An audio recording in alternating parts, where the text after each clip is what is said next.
Hi అండి, అందరికీ నమస్తే. నా పేరు శ్వేత. వెల్కమ్ టు మై ఛానల్ మా శ్రీవారి వంటలు. ఈరోజైతే మేము వెజ్ ఫ్రైడ్ రైస్ చేస్తున్నామండి. దాని ప్రిపరేషన్ ఎలాగా అన్నది నేను మీకు వీడియోలో చూపిస్తాను. ఇప్పుడైతే మనం వీడియోలోకి వెళ్ళిపోదాం. ముందుగా మనం ఒక ఉల్లిపాయని 4 పచ్చిమిరపకాయని ఇలా ముక్కల కింద కట్ చేసి పెట్టుకోవాలండి. అలాగే కొంచెం కొత్తిమీర, పుదీనా కూడా తీసుకోవాలి. మనం ఫ్రైడ్ రైస్ని అయితే ఇప్పుడు వెజిటేబుల్తో చేస్తున్నాం కదండి. ఈ ఫ్రైడ్ రైస్లోకి స్వీట్ కార్న్ అనేది నేను ఒక పొత్తు తీసుకున్నాను. అలాగే క్యారెట్, క్యాప్సికమ్, పచ్చి బఠానీ, బీన్స్ అనేవి కూడా తీసుకున్నాను. నేను వీటి క్వాంటిటీ వచ్చి 100 గ్రామ్స్ చొప్పున తీసుకున్నానండి. మేము తీసుకున్న వెజిటేబుల్స్ అన్నీ కూడా 1 కేజీ రైస్ వరకు అయితే క్వాంటిటీ సరిపోతుందండి. మేమైతే 1 కేజీ బాస్మతి రైస్ అయితే తీసుకున్నామండి. సో ఇప్పుడైతే మనం ఒక స్టవ్ ఆన్ చేసుకొని ఒక గిన్నె పెట్టుకొని దాంట్లో 3 టేబుల్ స్పూన్స్ ఆయిల్ వరకు వేసుకోవాలి. ఆయిల్ కొంచెం హీట్ అవ్వనివ్వాలి.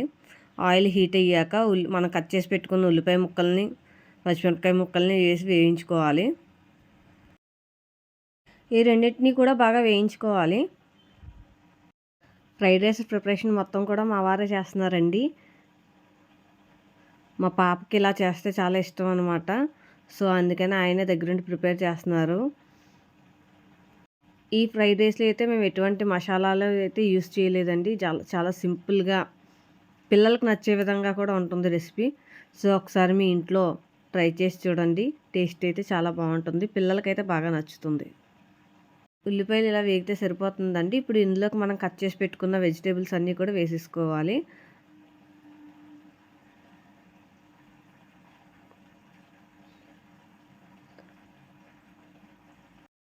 సాధారణంగా చిన్నపిల్లలు ఏంటంటే వెజిటేబుల్స్ ఇలాగా కర్రీస్ చేసి పెడితే మాత్రం అస్సలు తినరు.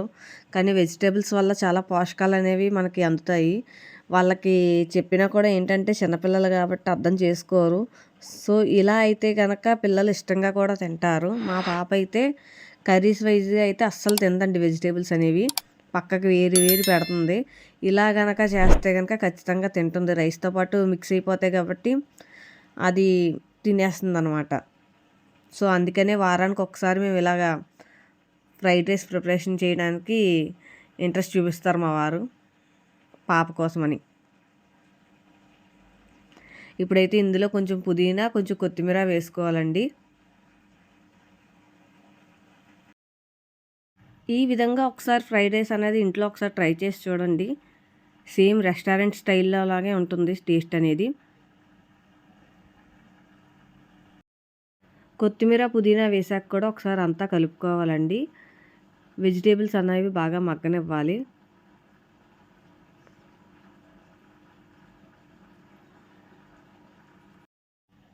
మన ఛానల్ని కనుక ఇంకెవరైనా సబ్స్క్రైబ్ చేసుకోకపోతే సబ్స్క్రైబ్ చేసుకోండి.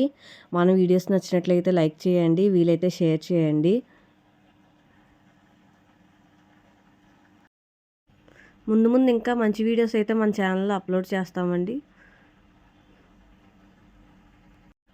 ఇప్పుడైతే వెజిటేబుల్స్ అనేవి మగ్గినాయండి. ఇందులోకి మనం కసూరి మేతి అంటారు కదా, మెంతాకు, దీన్ని 1 స్పూన్ వరకు తీసుకోవాలి. 1 స్పూన్ వరకు వేస్తున్నాం మేమైతే. వేసి ఒకసారి కలుపుకోవాలి బాగా. ఈ కసూరి మేతి వేయడం వల్ల ఫ్రైడ్ రైస్ అనేది టేస్ట్ అయితే చాలా బాగుంటుందండి. మనం ఎటువంటి మసాలాలు కూడా యూస్ చేయక్కర్లేదు. ఇది ఒక్కటి వేస్తే సరిపోతుంది ఫ్రైడ్ రైస్లోకి. మేమైతే ఇది ఒక్కటే వేసాము. సో ఇప్పుడైతే వెజిటేబుల్స్ అన్నీ మగ్గిపోయినాయి కాబట్టి ఇంక ఇందులోకి ఫైనల్గా స్వీట్ కార్న్ తీసుకున్నాం కదా, ఆ స్వీట్ కార్న్ అనేది వేసేస్తున్నాము. మాకైతే జనరల్గా 1 పొత్తు అయితే పట్టింది పూర్తిగాని. సో ఇది వేసుకొని కూడా ఒకసారి బాగా మిక్స్ చేసుకోవాలి.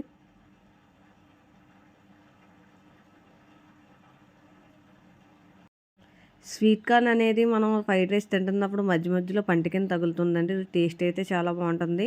మేము తీసుకున్న ఈ స్వీట్ కార్న్ పొత్తులు కూడా చాలా బాగున్నాయి, ఫ్రెష్గా ఉన్నాయి. 1 కేజీ బాస్మతి రైస్ అయితే తీసుకున్నానని చెప్పాను కదా. ఇప్పుడు దీన్ని అయితే మనం ఒకసారి వాష్ చేసుకొని వాటర్ వేసి నానబెట్టుకోవాలండి.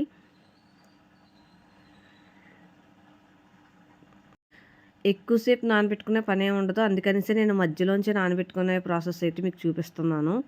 సో ఇది ఇప్పుడైతే నానబెట్టుకోవడానికి పక్కన పెట్టేసుకోవాలి. స్వీట్ కార్న్ అయితే మగ్గిపోయిందండి. ఇప్పుడైతే ఇందులోకి వాటర్ అయితే వేసుకోవాలి. సో మేము తీసుకున్న బియ్యం కొలత ప్రకారం అయితే వాటర్ అనేది వేస్తున్నాము. ఆ లోటాతో మేము 2 లోటాస్ అయితే బాస్మతి రైస్ వచ్చిందండి. సో 4 లోటాస్ వరకు వాటర్ అయితే వేసుకున్నాము. వాటర్ క్వాంటిటీ అనేది కరెక్ట్గా ఉంటేనే బాగుంటుందండి. లేకపోతే బాస్మతి రైస్ కాబట్టి వాటర్ ఎక్కువైందంటే కనుక జావ అయిపోతుంది రైస్ అనేది. సో వాటర్ లెవెల్ అనేది కరెక్ట్గా చూసుకొని వేసుకోవాలి. సో వాటర్ వేసుకున్నాక ఒకసారి కలుపుకొని బాయిల్ అవనివ్వాలండి. మొత్తం వెజిటేబుల్స్ అన్నీ కూడా బాయిల్ అవ్వాలి అందులోని.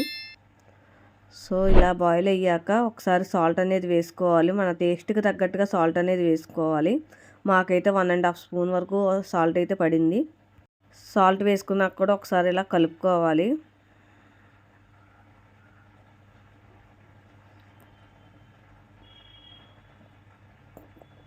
కొంతసేపు అయితే ఇలా మరగనివ్వాలి. ఈ వెజిటేబుల్ ఫ్రైడ్ రైస్ అనేది చాలా సింపుల్ ప్రాసెస్ అండి. వెజిటేబుల్స్ అనేవి కట్ చేసి పెట్టుకోవడానికి కొంచెం టైం పడుతుంది కానీ ప్రాసెస్ అంతా మాత్రం చాలా ఈజీనే. మనం ఎక్కడికైనా టెంపుల్స్కి అలా వెళ్ళినప్పుడు ఈజీగా క్యారీ చేసుకొని వెళ్ళొచ్చు. అప్పటికప్పుడు క్షణాల్లో అయిపోతుందనమాట. ఇప్పుడైతే వాటర్ మరిగినాయి కదా, ఇందులోకి అయితే మనం నానబెట్టుకున్న రైస్ని అయితే వేసేసుకోవాలి. మార్నింగ్ పిల్లలకి లేచి లంచ్ బాక్స్ ప్రిపరేషన్కి కూడా ఈ ఫ్రైడ్ రైస్ అనేది స్పీడ్గానే రెడీ చేసేసుకోవచ్చు. అలానే పిల్లలు వెజిటేబుల్స్ అనేవి తినరు కదా, వాళ్ళకు కూడా బాగా ఉపయోగపడుతుంది అనమాట. ఇలాగా రైస్ వేసుకున్నాక ఒకసారి ఇలా కలిపేసుకొని మూత అయితే పెట్టేసుకోవాలండి. మధ్యలో ఒకసారి తీసి కలుపుకోవాలండి. అలానే మనకి సాల్ట్ అనేది సరిపోతే ఇక్కడే వేసేసుకోవాలి. సో మాకైతే సాల్ట్ అనేది సరిపోయింది. మళ్ళీ ఒకసారి రైస్ అంతా కలుపుకొని ఒకసారి మళ్ళీ మూత పెట్టుకుంటే ఫైనల్గా అయిపోతుందండి. ఇంకా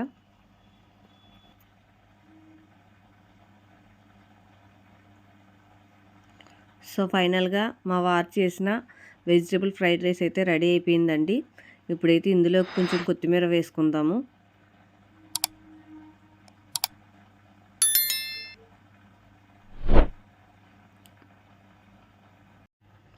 సో ఇదండి ఇవాల్టి వీడియో కనుక నచ్చితే లైక్ చేయండి, వీలైతే షేర్ చేయండి. మన ఛానల్ని సబ్స్క్రైబ్ చేసుకోవడం మర్చిపోకండి. వెజిటేబుల్ ఫ్రైడ్ రైస్ అయితే టేస్ట్ చాలా బాగుందండి. ఈ ఫ్రైడ్ రైస్ కాంబినేషన్గా మేము ఉల్లి చట్నీ అయితే చేసుకున్నాము. మార్నింగ్ టెంపుల్కి అయితే వెళ్ళామండి, అందుకనే లేట్ అయిపోవడంతో నేను కర్రీ ప్రిపరేషన్ ఇంకేం చేయలేదు. ఈ వెజిటేబుల్ ఫ్రైడ్ రైస్కి ఉల్లి చట్నీ కాంబినేషన్తో తినేసాము. ఫ్రైడ్ రైస్ అయితే చాలా బాగుందండి. సో ఇదండి ఇవాల్టి వీడియో. థ్యాంక్ యూ అండి. Thank you for supporting. Thank you for watching.